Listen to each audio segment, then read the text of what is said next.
Hello everyone, welcome to Sanmargha classes. Let us see question number 38 of chapter Combustion and Flame.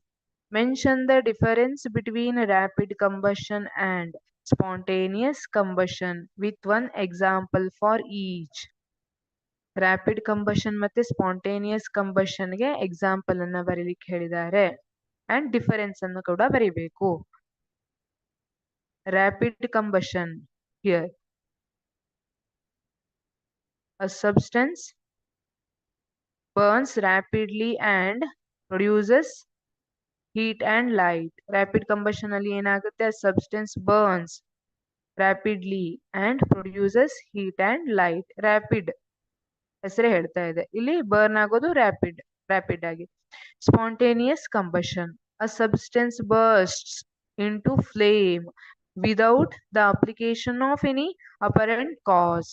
ಇಲ್ಲಿ substance bursts out into flame without the application of any apparent cause.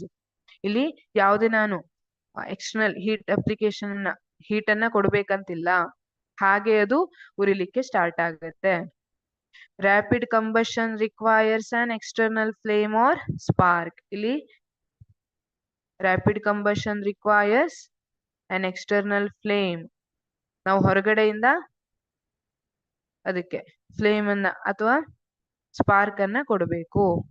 But spontaneous combustion occurs without any external flame or spark. ಇದಕ್ಕೆ external flame ಅಥವಾ spark ಬೇಕು ಅಂತಿಲ್ಲ. Rapid combustion example LPG ignited in a gas stove. ಇಲ್ಲಿ ನೋಡಿ, ಇಲ್ಲಿ ಮೇಲ್ ಕೊಟ್ಟಿರೋ points ಎಲ್ಲ LPG ಗೆ ಅಪ್ಲೈ ಮಾಡಿ ನೋಡಿ. Substance burns rapidly. This LPG liquefied petroleum gas burns rapidly ಅಲ್ವಾ. ನೀವು ಎಕ್ಸ್ಟರ್ನಲ್ ಫ್ಲೇಮ್ ಅಥವಾ ಸ್ಪಾರ್ಕ್ ಅನ್ನ ಕೊಟ್ಟ ತಕ್ಷಣ ಇದು ಬರ್ನ್ ಆಗಕ್ಕೆ ಸ್ಟಾರ್ಟ್ ಆಗುತ್ತೆ, ಸ್ಲೋ ಅಲ್ಲ, ಕ್ವಿಕ್ ಆಗಿ. It is a rapid reaction. And example ಇಲ್ಲಿ phosphorus burning in air at room temperature. Phosphorus ignition temperature 30 degree Celsius ಇರುತ್ತೆ. ಸೊ ಇದು ಕೆಲವೊಂದ್ಸಲ ರೂಮ್ ಟೆಂಪರೇಚರ್ ಅಲ್ಲೇ ತನ್ನಷ್ಟಕ್ಕೆ ತಾನೇ ಬರ್ನ್ ಆಗಕ್ಕೆ ಸ್ಟಾರ್ಟ್ ಆಗುತ್ತೆ. ನೋಡಿ ಇಲ್ಲಿ ಅ substance burst into flame without the application of any apparent cause. ಇಲ್ಲಿ ನಾವು ಎಕ್ಸ್ಟರ್ನಲ್ ಫ್ಲೇಮ್ ಅಥವಾ ಸ್ಪಾರ್ಕ್ ಅನ್ನ ಕೊಡ್ತಾ ಇಲ್ಲ, ಅದರಷ್ಟಕ್ಕದೆ ಬರ್ಸ್ಟ್ ಆಗ್ತಾ ಇದೆ. ಇದನ್ನ ಏನಂತ ಕರಿತೀವಿ? Spontaneous combustion. Thank you.